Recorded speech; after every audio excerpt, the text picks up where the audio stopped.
Magandang buhay mga kanobela. Bago tayo magpatuloy, nais kong magpasalamat sa lahat ng nag-subscribe sa ating munting channel. At sa mga hindi pa nakapag-subscribe, kung maaari ay mag-subscribe na sa aking channel at pindutin ang notification bell para updated kayo sa bawat kabanata. Maaari rin kayong mag-like, comment, at e-share ang ating video para malaman din ng iba nating mga kanobela. Maraming salamat po. Ang ganti ng inapi, Kabanata 1231 hanggang 1240. Kabanata 1231. Sa Kevin Family Hospital, kilalang-kilala ng mga doktor at nurse ang pamilyang Kevin, isang pamilyang makapangyarihan, at may malawak na impluwensya sa lipunan. Kaya naman, sa tuwing may miyembro ng pamilyang ito na nagpapagamot o bumibisita, buong sikap ang mga kawani upang masiguro ang kanilang kaginhawaan at kasiyahan. Isang araw, isang batang nurse ang hindi makapaniwala sa swerteng dumating sa kanya. Napansin siya ng third master ng pamilya, si Delon Kevin. Sa paningin ng nurse, ang sandaling iyon ay tila isang pangarap, isang ordinaryong ibon na biglang naging phoenix. Isang gabi lamang silang magkasama, ngunit nanalig siyang hindi siya pababayaan ni Delon. Sa isip-isip niya, kung siya ay magdalang tao, maaaring ito na ang daan upang umangat ang kanyang estado sa buhay, marahil ay maging legal na asawa pa ng isang Kevin. Hindi na bago sa kanya ang ganitong pangyayari. Marami na siyang narinig tungkol sa mga babaeng sumubok na pumasok sa mundo ng mayayaman.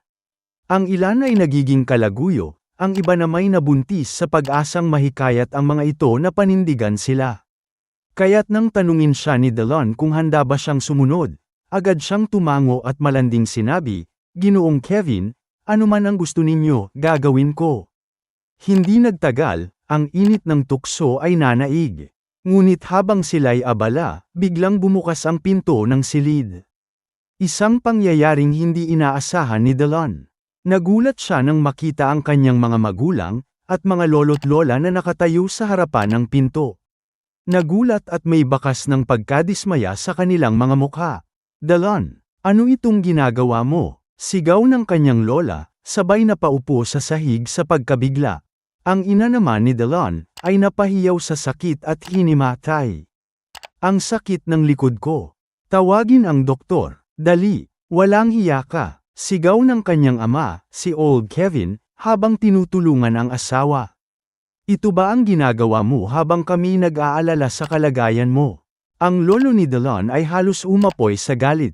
"Delon, ikaw ang inaasahan naming tagapagmana.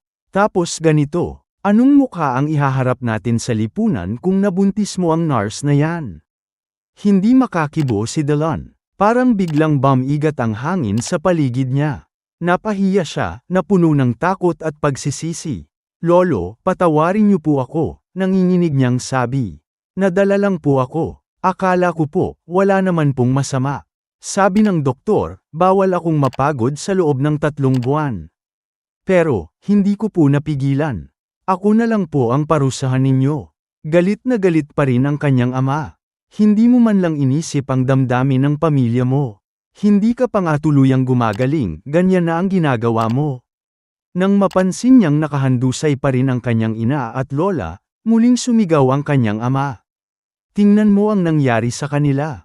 Halika rito at tingnan mo." Sa halip na tanggapin ang buong responsibilidad, tinuro ni Delon ang nurse.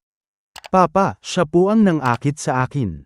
Tumahimik ang buong silid, ngunit ang katahimikan ay mas mabigat kaysa sa anumang sigaw. Kabanata 1232. Yumakap ang batang nurse sa isang unan, upang takpan ang kanyang katawan. Nanginginig ang kanyang tinig habang bumubulong ng may kalungkutan. "Batang Ginoo, huwag po kayong magsinungaling. Kung hindi dahil sa inyo, hindi ko sana pinagtaksilan ang nobyo ko. Mahal na mahal ko po siya." Napakunot ang noo ni Delon, kasabay ng pagsigaw. "May nobyo ka pala?" Lumuluha na ang nurse habang humihikbi. "Matagal na kaming magkasama. Balak na nga po naming magpakasal ngayong taon. Kung malalaman niya ang nangyari ngayong gabi, hindi ko na alam kung paano ko haharapin ang sarili ko, lalo na siya." Nanggigigil sa inis si Delon, ngunit bago pa siya muling makapagsalita, lumapit ang ama niyang si Old Kevin, at mahigpit na tumingin sa nurse. Bibigyan ka namin ng 5 milyong piso, malamig nitong sabi. Umalis ka na, ngayon din. Hindi lang sa kwartong ito, kundi sa buong ospital. Pagkarinig sa halagang yon, natigilan ang nurse. Isang saglit ng katahimikan, pagkatapos ay tumango siya. Mabilis niyang sinuot ang kanyang uniforme at lumabas, dala-dala ang kanyang kahihiyan, ang kasalanan, at ang bigat ng 5 milyong pisong presyo ng kanyang katahimikan. Kasunod nito, dumating ang doktor at agad isinugod ang matandang ginang, na nahulog mula sa pagkabigla. Sumama ang lolo at ama ni Delon, kaya naiwan sa silid ang kanyang ina, si Dong Xiahua. Galit at pagkadismaya ang bumalot sa kanyang mukha, habang tinititigan si Delon. Wala ka na bang ibang lugar para gawin ang kahibangang yan? Sa ospital mo pa naisip? Alam mo bang halos himatayin ang lola mo, sa nakita niya? Ma, patawad po, mahinang sagot ni Delon habang nakayuko, para siyang batang nahuli sa paggawa ng mali. Napabuntong hininga si Dong Xiahua, ngunit seryoso ang kanyang tinig. Delon, hindi mo alam kung gaano kahalaga sa lolo mo, ang dugo ng pamilyang Kevin. Isa ka sa mga tagapagmana ng pangalan natin. Kapag nagkaanak ka sa isang babaeng hindi kilala, o hindi tanggap ng pamilya, hindi ka na niya kailanman pagkakatiwalaan. Mahinang tugon ni Delon, ngunit hindi siya makatingin sa ina. Tingnan mo ang nangyari sa mga pinsan mong sina Arthur at Jerome, dagdag ng kanyang ina. Nagkaanak sila sa labas ng kasal, sa mga babaeng hindi pinili ng pamilya, at anong nangyari? Pinaalis sa Eastcliff, tinanggal sa mana, pinamanage ng mumurahing negosyo sa Timog. Tinakwil, ganoon kaseryoso ang lolo mo. Alam na alam ni Delon ang tinutukoy. Buo sa alaala niya kung paano tinanggal sa lahat ng pribilehiyo, ang dalawang pinsan. Ang mga dating itinuturing na prinsipe ng pamilya, ngayoy tila ordinaryong mamamayan na lang. Ang lahi ng Kevin, ay ipinagmamalaki ng kanilang matandang pinuno. Mula sa panahon pa ng Ming at Qing Dynasty, ang kanilang angkan ay nagsilbing mga tagapayo, at tagapagturo ng mga prinsipe. Ang dugo ng pamilyang Kevin, ayon sa matanda, ay hindi basta-basta ipinapamana. Kaya't ngayong gabi, si Delon ay tuluyang natauhan. Mabuti na lamang at dumating agad ang kanyang pamilya. Kung hindi, baka may hindi na mababawi na pangyayari. Buong pagpapakumbabang sabi niya, huwag po kayong mag-alala. Hindi ko na po uulitin ito. Pangako, tumango si Dong Xiahua, ngunit hindi siya ngumiti. Hindi sapat na humingi ka lang ng tawad. Pagbalik natin sa Eastcliff, ikaw mismo ang hihingi ng tawad sa lolo mo. At siguraduhin mong mapapatawad ka niya. Opo, Mom. Mabilis na tango ni Delon, para bang dumudurog ng bawang sa bilis. Ngunit tila may naalala siya, kaya't natanong ng may pagtataka. Pero bakit ang bilis ninyong dumating? Akala ko po aabutin pa kayo ng 20 minuto. Matalim ang tingin ni Dong Xiahua habang sinagot siya. Ang plano ay magmaneho lang papunta rito, pero noong nabalitaan ng lola mo na may nangyayaring kakaiba, siya na mismo ang nagmungkahi na gamitin ang helikopter. Ganoon siya kaalala, ganoon kanya kamahal. Pero anong sinukli mo? Tahimik si Delon, walang salitang makapagtatakip sa kanyang kahihiyan. Bilasan mo na, huling sabi ng kanyang ina. Magbihis ka at puntahan ang lola mo. Siguraduhin mong maayos ang lagay niya. Kabanata 1233. Lubhang nabalisa si Delon sa mga sandaling iyon. Nang marinig niyang sinabi ng kanyang ina, na puntahan ang kanyang lola, agad siyang tumango. Pagharap ni Dong Xiahua, mariin niyang sinabi, magbihis ka na ngayon din. Bilis. Hindi na nagsayang ng oras si Delon, mabilis niyang isinuot ang kanyang damit habang ang isip niya'y magulo pa rin. Habang nagbibihis siya, muling nagsalita ang ina. Ano bang nangyari sa Ores Hill? Bakit ka biglang bumalik? At totoo bang nilunok mo raw ang ruby necklace na yon? Ako pa naman ang pumili noon para iregalo mo. Yun ba ang kwintas na para kay Binibining Song? Ano ba talaga ang nangyari? Napabuntong hininga si Delon. Mom, huwag na po nating palakihin pa. Pagdating ko sa bahay ng mga song sa Ores Hill, hindi ko inaasahan na makakasalubong ko ang isang hampas lupang may apelyidong Wade. Nakipagpustahan ako sa kanya, at natalo ako. Kaya napilitan akong lunukin yung ruby. Napakunot ang noo ni Dong Xiahua, ang tinig niya'y puno ng kaba. Wade, bakit mo pinatulan yun? Galing ba siya sa Wade family ng Eastcliff? Anak, hindi natin kayang kalabanin yun. Umiling si Delon. Hindi po mom. Hindi siya kasali sa Wade family ng Eastcliff. Isa lang siyang manugang sa isang pamilya sa Ores Hill. Mukhang mahirap pa, pero parang may alam siyang kakaibang bagay. Laging may dalang herbal na gamot, may koneksyon sa mga doktor, at parang na-hypnotize niya ang buong pamilya Song. Lalo na si Warnia. Muling lumalim ang kutob sa dibdib ni Dong Xiahua. Nabanggit mo ba sa pamilya Song ang tungkol sa kasunduan sa kasal? Alam mong umaasa ang ama mo na makakakuha ka ng pabor sa pamamagitan ni Warnia. Galit na sagot ni Delon. Hindi sila marunong tumingin sa halaga ng pangalan.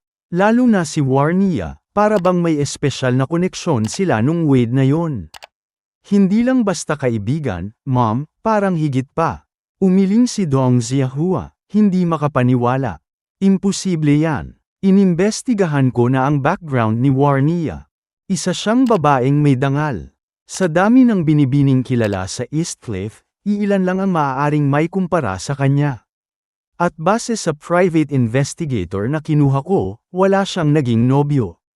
Lumapit siya kay Delon, binaba ang boses, at bumulong, sasabihin ko na rin sa'yo ang totoo. Pinahanap ko rin ang medical records ni Warnia, mula sa isang eksklusibong ospital. Ayon sa resulta, dalagang buho pa siya. Ha, napanganga si Delon, nagliwanag ang kanyang mukha, na parang batang binigyan ng candy.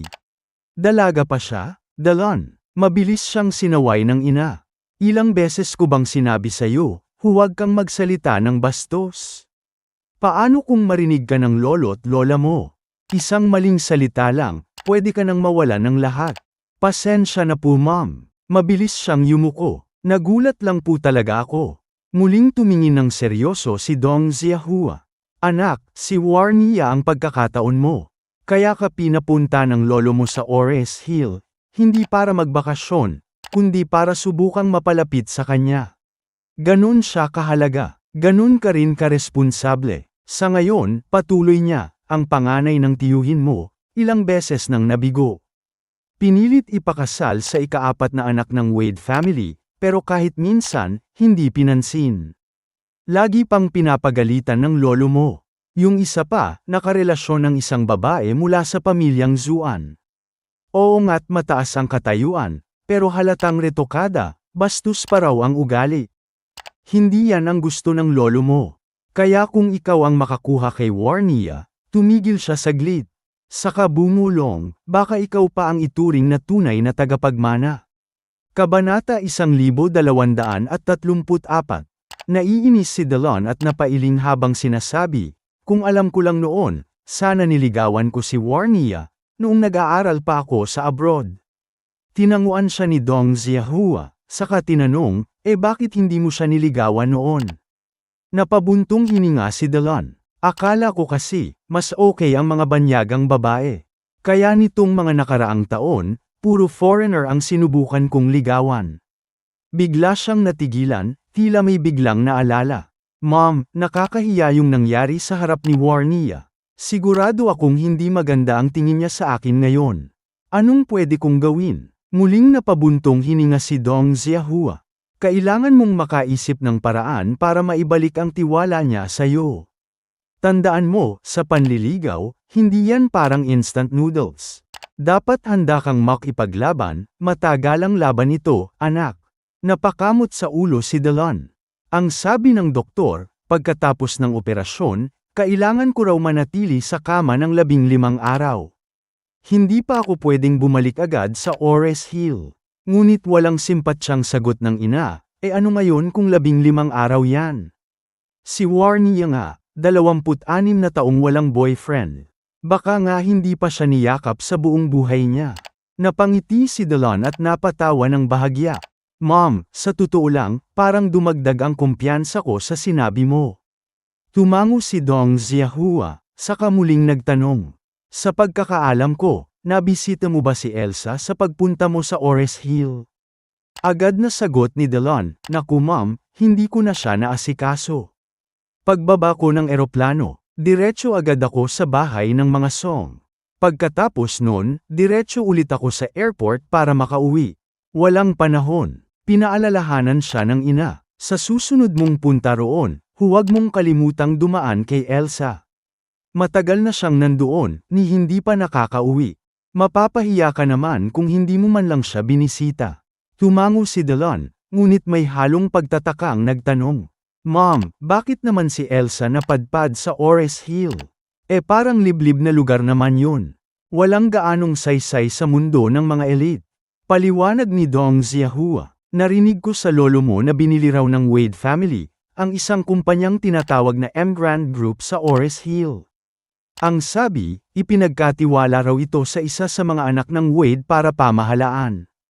Kaya pinapunta si Elsa roon, baka raw may magandang oportunidad na makalapit sa Wade family. Napakunot noo si Delon. Talaga bang may batang master ng Wade family sa Ores Hill? Parang hindi ka panipaniwala, ngunit habang sinasabi niya ito, biglang sumagi sa isip niya, ang mukha ng isang taong ayaw na ayaw niyang maalala, si Charlie. Si Charlie ba yun? Bulong ng isip niya, pero agad niya rin itong tinanggihan. Hindi, imposibleng siya yun. Si Isaac nga mismo ang nagsabi, hindi siya kabilang sa Wade family. Isa lang siyang live-in son-in-law. Wala siyang angking gilas, ni yaman. Galing lang siya sa isang walang kwentang pamilya sa Ores Hill. Paano magiging yung master ng Wade yun? Pero habang pilit niyang kinukumbinsi ang sarili, may hindi maipaliwanag na kaba sa dibdib niya. Parang may kulang. Parang may hindi tama. Muling nagsalita si Dong Xiahua, halatang naguguluhan din. Noong una, akala ko rin na baka yung chairman ng Emgrand Group ay siya ring young master ng Wade family. Pero sabi ni Elsa, kahit minsan, hindi pa raw niya ito nakita. Kaya feeling ko, kung siya man yun, baka nasa East Cliff lang at remote lang na nagpapatakbo, o kaya naman, front lang ang pangalan niya. Alam mo naman ang Wade family, kung gaano sila kalaki. Baka ang Emgrand Group, barya lang para sa kanila. Napakunot muli ang noo ni Delon. Anong ginagawa ni Elsa roon? Bakit hindi na lang siya bumalik sa East Cliff? Sagot ni Dong Xiahua, gusto rin siyang pauwiin ng lolo mo, pero si Elsa mismo ang tumanggi. Sabi niya, gusto niyang ituloy ang trabaho roon. Kaya ngayon, sinusunod na lang siya ng lolo mo. Tahimik na napaisip si Delon. Charlie, Emgrand, Wade family. Hindi kaya isa lang ito sa mga matalinong pagtatago ng tunay na pagkatao ng lalaking yun? Pero hindi siya makapaniwala. Kung siya nga yun, bakit ganun ang itsura niya? Bakit siya kasal sa isang simpleng pamilya? Ngunit habang tumatagal, mas lalo siyang hindi mapakali. Kabanata 1235. Napakakomplikado ng ugnayan ng mga pamilya sa East Cliff. Para silang mga noble ng 8 Banners noong panahon ng Qing Dynasty. Mahigpit ang koneksyon nila sa isa't isa, sa pamamagitan ng mga kasal. Natural lang, dahil bawat pamilya ay may anak na lalaki at babae. At pagdating sa tamang edad, tiyak na ipapakasal ang mga ito. Ngunit dahil napakataas ng pamantayan ng mga elite family, hindi sila basta kukuha ng manugang mula sa karaniwang tao. Kaya't kadalasan, sa kapwa nila makapangyarihang pamilya rin sila naghahanap ng kabiyak. Sa totoo lang, wala ni isang malaking pamilya na hindi nagkaroon ng intermarriage sa kapwa nilang may impluwensya. Minsan pa nga, sabay-sabay silang may ugnayan sa iba't ibang angkan, isang higanteng web ng arranged marriages at politikal na alyansa. Parang mga royal families ng Europe, sa mga dating monarkiyang bansa, halos lahat ng hari't reyna ay magkaangkan dahil sa paulit-ulit na intermarriage. Parang isa na lang silang malawak at komplikadong extended family. Si Dong Xiahua, ina ni Delon, ay anak ng pamilya Dong, at tiyahin ni Elsa. Ikinasal siya sa ama ni Delon 35 taon na ang nakalilipas. Noong nagsanib ang Kevin at Dong, mas makapangyarihan pa noon ang pamilya Dong. Ngunit habang lumilipas ang panahon, humina ang Dong, at mas lalo namang lumakas ang Kevin. Lalong lumaki ang agwat ng kapangyarihan ng dalawang pamilya. Gayunpaman, nanatili ang respeto at pagmamahal ng pamilya Kevin kay Dong Xiahua, lalo na't siya mismo ang nagtaguyod sa kanilang negosyo at kabuhayan pagkatapos ng kasal. Nagkaanak sila ng 3 babae, at si Delon, ang bunso at nag-iisang lalaki, kaya't hindi nakatakataka kung gaano ito kapalad sa atensyon at pag-aaruga ng kanyang ina. Ngayon, sa edad na 27, at malapit ng tumuntong sa 28, nagsimula ng mag-alala si Dong Xiahua sa magiging kabiyak ng kanyang anak. Una niyang sinuyod ang hanay ng mga prominenteng pamilya sa East Cliff, ngunit wala siyang nakita na sapat ang kwalipikasyon. Ang mga anak na babae ng pamilya Su at Wade ay halos hindi naabot kamay. Magaganda, mayaman, matalino, at makapangyarihan, lahat ng pamilya ay nagnanais mapalapit sa kanila. Sa totoo lang, kahit may pangalan ang Kevin family, malayo pa rin ito sa antas ng mga Wade at Su. Samantala, sa mga pamilya na halos kapantay ng Kevin, ang mga anak na babae roon ay kadalasang hindi kilala. O kung kilala man, ay hindi pumapasa sa matataas na pamantayan ni Dong Xiahua. Siyempre, gusto niya ng manugang na hindi lang maganda't mayaman, kundi matalino, may dignidad, at may tunay na kakayahan. Kaso, ang totoo, karamihan sa mga anak ng mayayamang pamilya, ay parang ginintuan lang sa panlabas. Gold on the outside, hollow on the inside. Mga tinatawag na embroidered pillows, magarang panlabas, walang laman sa loob. May mga anak ng mayayaman, na hindi marunong sa kahit anong praktikal na bagay. Marunong lang gumastos. At kahit nagaling sila sa mga top universities, alam ng lahat na malaki ang ibinayad ng pamilya para makapasok. Parang isang mayamang magulang na nag-donate ng $15 million para lang makapasok ang anak niya sa Harvard. At ang masakit, si Delon mismo, ay isa ring ganon. Nag-aral nga siya abroad, ngunit hindi dahil sa katalinuhan, kundi sa koneksyon at pera ng pamilya.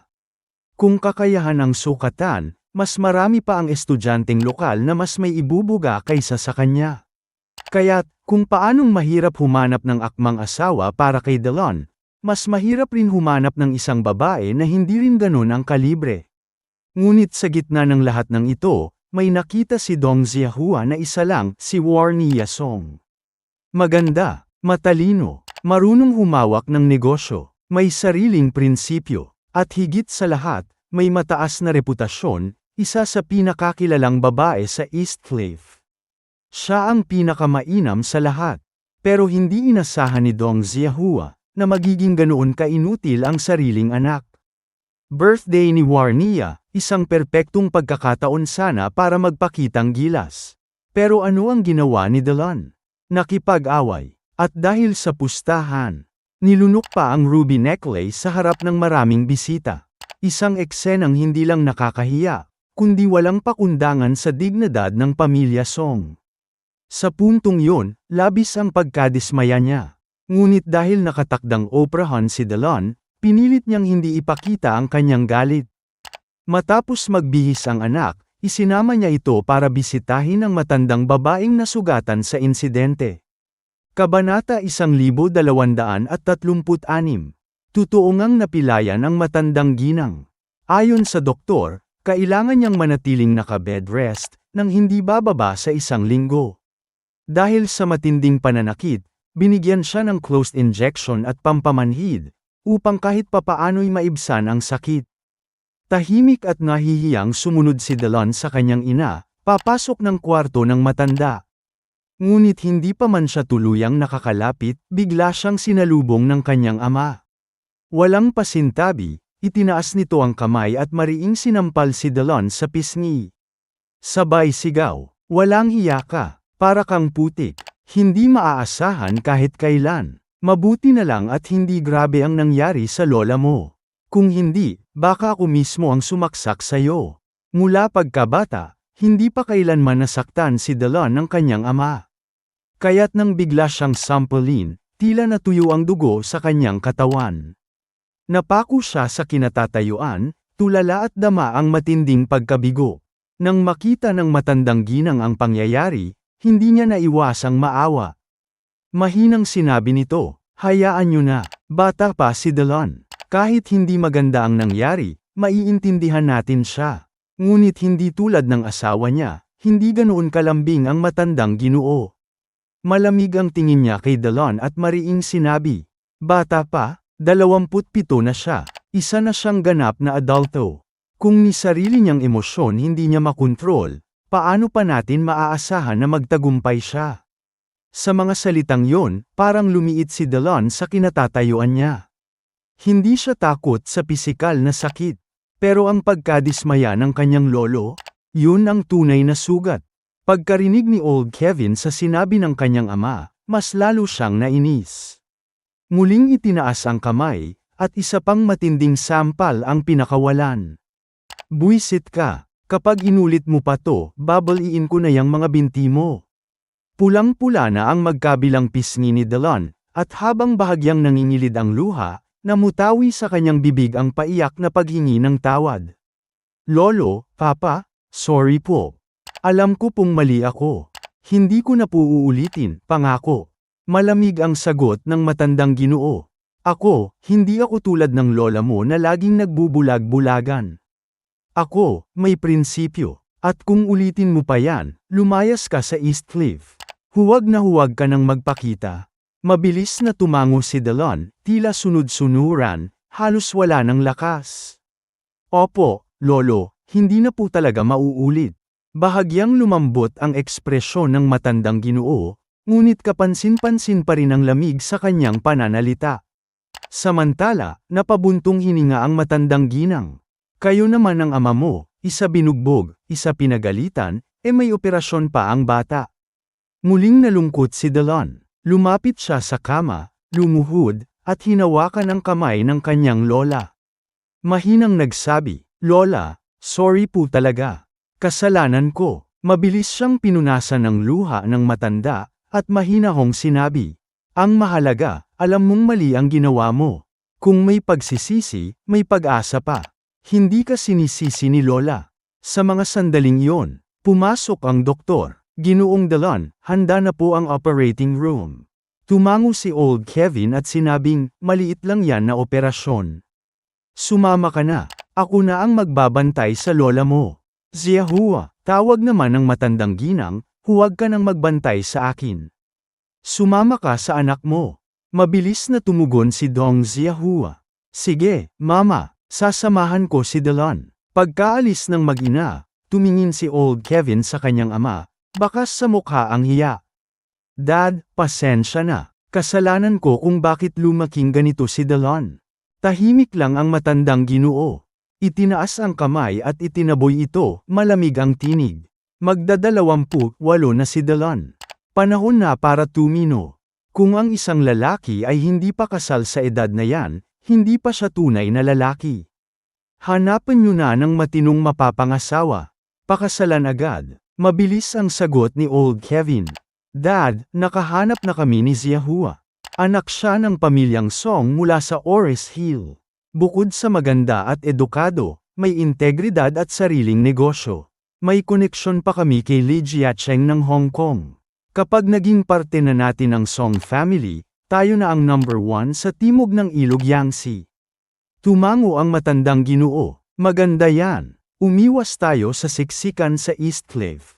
Palawakin ang impluensya natin sa South." Bilasan nyo na. Kabanata 1237. Matapos ang operasyon, sa wakas ay nailabas na rin ni Delon, ang ruby necklace mula sa kanyang bituka.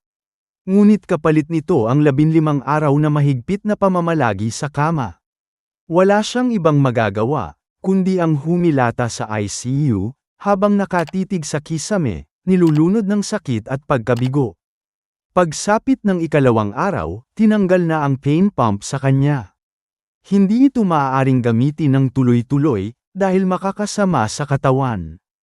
At doon na nagsimula ang matinding kirot. Parang may daang kutsilyo na paulit-ulit na humihiwa sa kanyang loob. Sa bawat tibok ng sakit, lalong lumalalim ang galit ni Delon kay Charlie Wade. Charlie, gagapang ka rin sa harap ko. Sa araw na gumaling ako, pupuntahan kita sa Ores Hill, at dudurugin kita hanggang sa wala nang matirang Charlie Wade sa mundong to. Sa isip ni Delon, kung hindi niya magagantihan si Charlie, hindi na siya karapat-dapat tawaging ikatlong batang amo ng pamilyang Kevin. Pero si Charlie, ni Katiting, hindi siya iniintindi. Biyernes na noon, isang masayang araw para kay Charlie at Claire.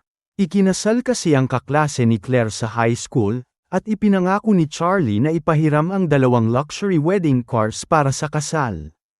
Tinawagan niya si Chingang para ipa-deliver ang mga ito sa Thompson Villa. At nang marinig ni Chingang na sa wakas, ay gagamitin na ni Mr. Wade ang mga ultra-luxury cars, agad itong nagpadala ng trailer. Ang dumating sa kanilang bahay, walang iba kundi ang mga limited edition Hermès Bugatti Veyron at isang napakabihirang Aston Martin 177. 2 sa pinakamahal at pinakabihirang sasakyan sa buong bansa, imposibleng may gumamit nito bilang wedding car. Pagdating ng mga ito, kahit pa nasa high-end subdivision na gaya ng Thompson, naging eksena ito sa buong neighborhood. Lumalabas ang mga kapitbahay, lumalapit, nagpipicture, at napapabulalas. Grabe yan, Bugatti Hermès. Yung isa Aston Martin 177, isa lang yata yan sa iilang piraso sa buong China. Pagkakita ni Elaine sa mga sasakyan, hindi siya makapaniwala. Halos pinawisan siya sa sobrang tuwa. Paulit-ulit niyang inikutan ang mga ito, hinahaplos ang pintura, at parang bata sa Disneyland habang sabik na tinanong si Claire. Anak, saan kinuha ni Charlie tong mga sasakyan? Grabe, pang Hollywood. Kalmadong sumagot si Claire. Mom, pinahiram lang yan ni Mr. Steven. Ikakasal kasi ang kaklase ko bukas, kaya hiniram ni Charlie para magamit sa kasal. Napanganga si Elaine. Hay naku, kailan pa ba magkakaroon ng ganito ang pamilya natin? Sabay tingin kay Charlie, at biglang naglambing. Manugang kong mahal, baka naman pwede mong kausapin yang mga sosyal mong kaibigan. Paambon naman kahit isang ganito lang. Kahit huwag na yung Bugatti, kahit yung Aston na lang. Pero si Charlie, hindi masyadong mahilig sa ganyan. Mom, sagot niya, maganda nga tong mga kotse, pero sobrang mahal sa maintenance. Yung gulong lang ng Bugatti, halos $100,000 ang isa. 4 yun, so $250,000 agad. Tapos kung magasgasan lang kahit kaunti, daan-daang libo agad sa repaint. Hindi natin kaya ang ganito. Napabuntong hininga si Elaine. Sabay himas sa hilagid at nagreklamo. Hay, kung ganyan kamahal, mas mabuti pang ipagawa ko na lang tong ngipin ko.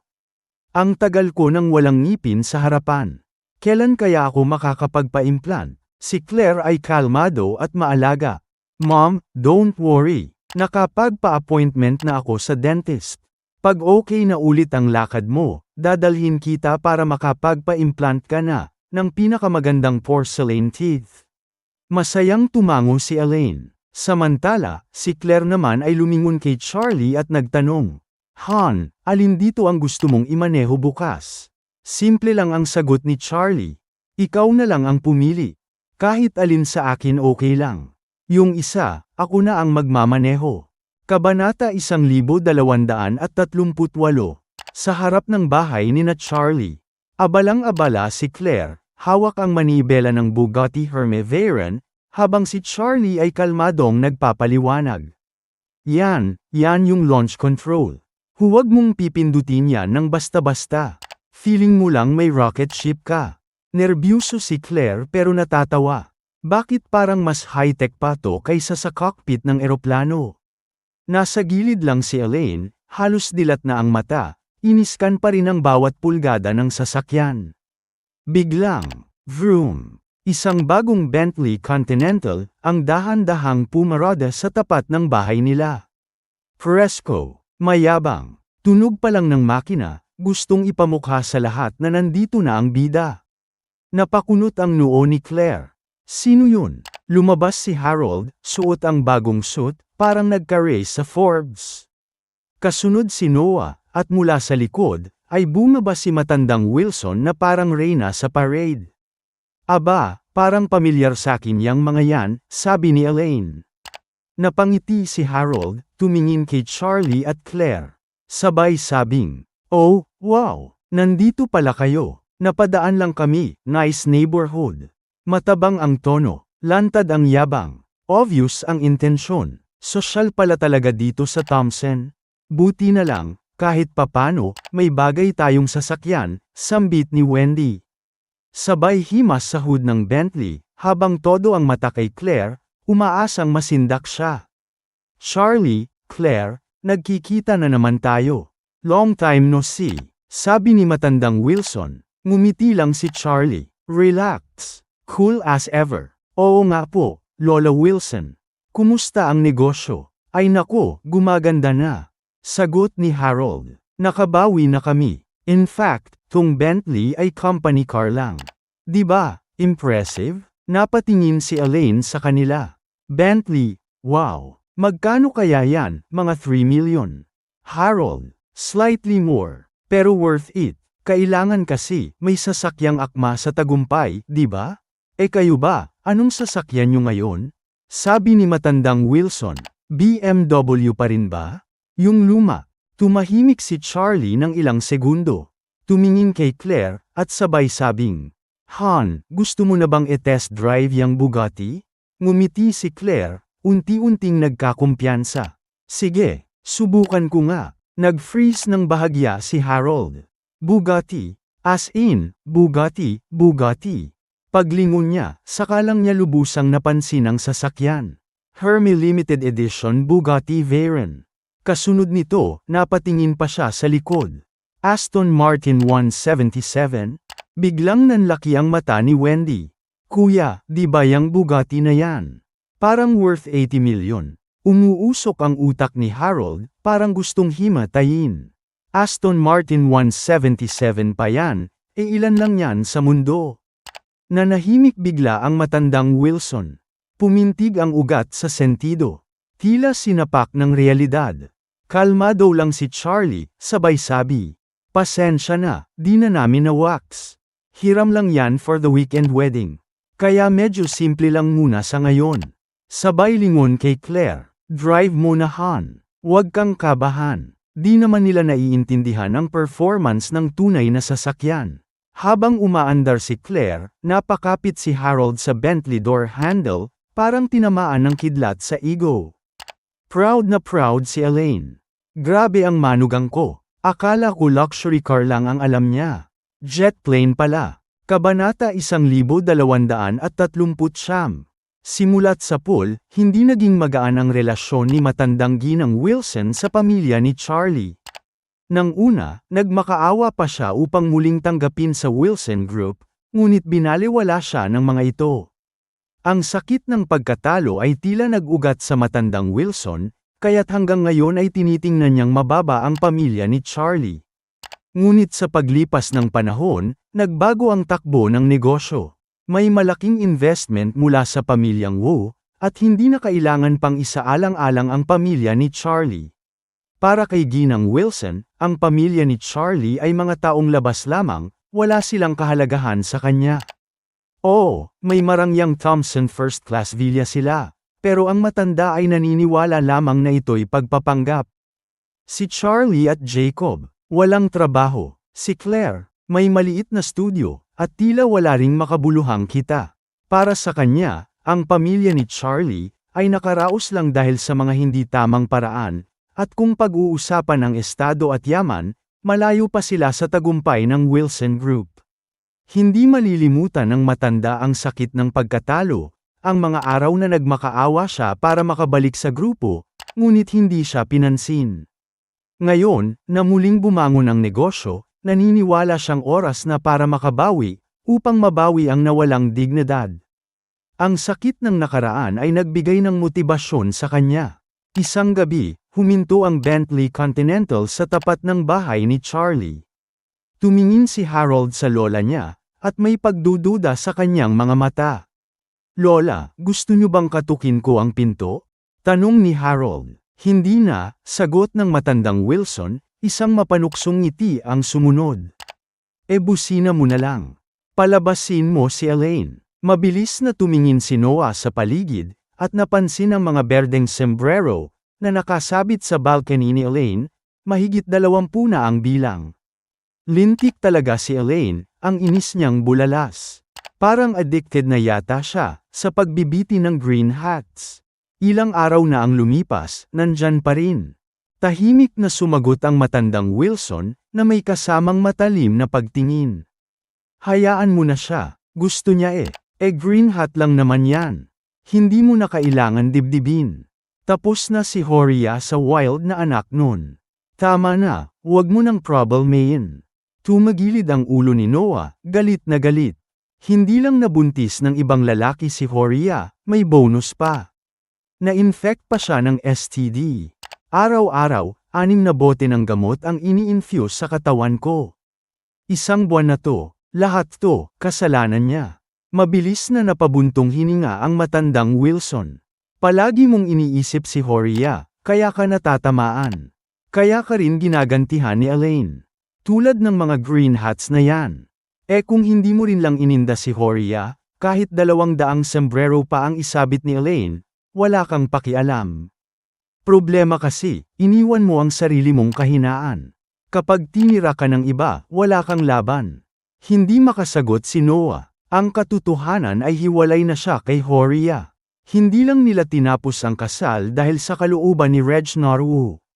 Ngunit sa kabila ng lahat, ramdam pa rin niya ang kahihiyan ng nangyari. Kung patuloy niyang titingnan ang nakaraan, baka maging pareho siya sa kanyang ina. Laging may kahinaang binabalikan ng kalaban. Napansin ni Noah ang pagkatalo sa mga mata ng matanda, at unti-unti, natutunan niyang magpatawad. Mom, gets ko na. Hayaan ko na si Elaine. Hindi ko napapansinin. Tumango ang matandang ginang, at isang ngiti ng pag-aproba ang kumupas sa kanyang labi. Harold, busina mo na. Palabasin mo na si Elaine.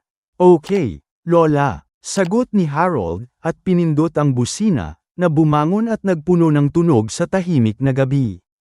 Gayunpaman, dahil sa mataas na kalidad ng soundproofing ng sports car ni Charlie at Claire, halos hindi nila narinig ang busina. Samantalang si Elaine, nasa itaas, ay agad na nainis sa ingay. Kabanata 1240. Nasa kama si Elaine, hawak ang cellphone at nakatutok sa drama sa telebisyon. Bored na bored siya, halos araw-araw ay nasa bahay lang, kaya't ang panunood ng mga teleserye, ang isa na lang niyang libangan. Ang tahimik na gabi ay naputol ng malalakas na busina mula sa labas. Tulad ng inaasahan, nakakainis. Nagngit-ngit siya, agad na tumayo at dumiretso sa terrace. Tumingin siya pababa, at nakita niyang nakaparada ang isang bagong Bentley sa tapat ng bahay nila. Hindi titigil ang malalakas na busina. Anong kalokohan to? Bakit may mga walang hiya na nagbubusina sa tapat ng bahay ko? Sigaw ni Elaine. Nasa loob ng kotse si Noah, at nang makita si Elaine na nakatayo sa terrace, agad niyang sinabi, tumatawa. Mom, si Elaine, lumabas para magsumpa sa kalye.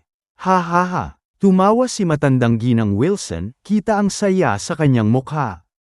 Elaine, itong babaeng ito, ang pinakamahalaga lang sa buhay ay pera. Kung malaman niyang muling umaasenso ang Wilson family, tiyak na mag-iinggit siya. Huwag mag-alala, ipapafeel ko sa kanya na gusto niyang bumalik, at pag nagnanasa siyang pabalikin, doon ko siya ipapahiya.